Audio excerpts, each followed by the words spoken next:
สบายดีทุกคนนี่เป็นวิดีโอแนะนำวิธีการนำไซต์ระบบขายสินค้าของ Unitel ถึงมือถือขั้นตอนทำอิฐเป็นเข้า MBCCS ลาว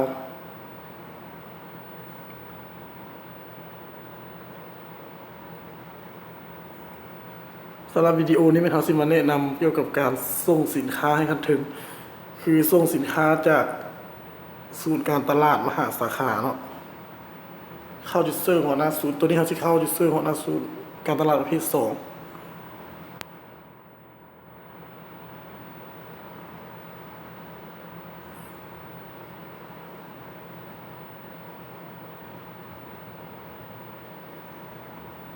เพราะว่าหัวหน้าศูนย์การตลาดประเภท2มันจะ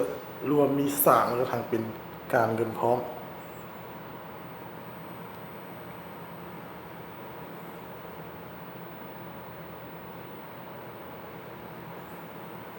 แล้วสำหรับการโอนสินค้าจากศูนย์หาสาขาไม่ต้องเข้าตัวคุ้มครอง3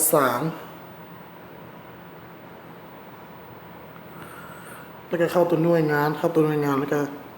เข้าส่งออกให้ขั้นสูงคลิกใส่ส่งออกให้ขั้นสูงจะมี2ขั้นตอนคืออย่างนี้เนาะ1ก็คือ Git Export Stock Note 2มัน Export Stock เราจะไปเข้าขั้นตอนอีกคือ Git Export Stock Note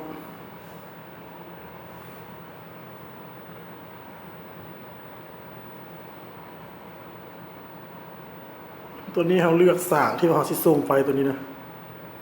เรื่องตัวอย่างตัวนี้เราสิส่งไป SD Selling Control ต่อไปมันเพิ่มสินค้าเลือกประเภทสินค้าตัวอย่างเราสิส่งซิมตัวนี้เราก็เลือกซิม Prepaid U SIM สมมุติว่าค้นหาสำหรับ Prepaid U SIM ยูสร้างเขามี16เนาะถ้าว่าเขาที่ส่งไป1เขาก็ติ๊กใส่ไปบวก1ถ้าว่าที่ส่งไปหลายกว่านั้นฮอด100หรือว่า200เขาก็ติ๊กใส่ห้องนี้แล้วก็ตีใส่ก็ตัวนี้เขาที่ส่งแต่1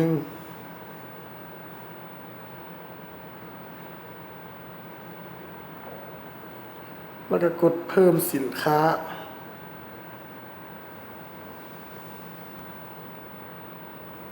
ต่อไปมันสร้างใบบิน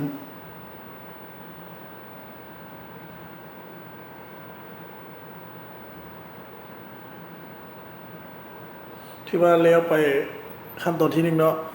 ขั้นตอนที่2เป็น Export Stock Export Stock ตัวนี้จะเป็นสางพนักงานสางอยู่ศูนย์การตลาดเป็นคนเฮ็ดแต่ว่าในยูเซอร์ของเขานี่มันมีทั้ง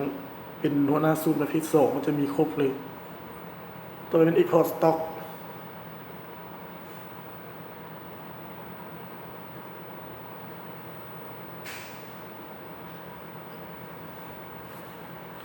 Export Stock เขาจะเข้าไปค้นหา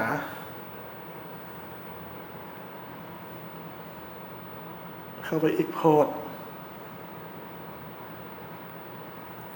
เลือก Serial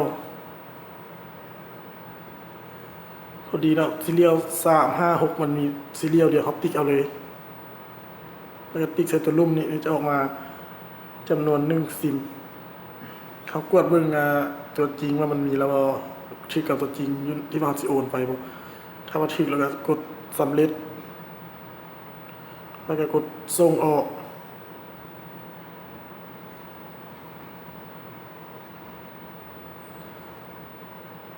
แล้วจะหน้าจอจะปรากฏอย่างนี้เนาะรหัสสั่งส่งออกสำเร็จแล้วก็สต็อกที่ว่ารับสั่งแล้วก็เหตุผล Export to Supplier กดปิดเรียกว่าสำเร็จวิธีการโอนสางจากขั้นลุ่มหาขั้นถึงนี่เป็นวิดีโอแนะนำการโอนสางจากขั้นลุ่มหาขั้นถึงก็คือจากศูนย์การตลาดขึ้นไปหาสาขาขอบใจทุกคนที่ติดตามวิดีโอ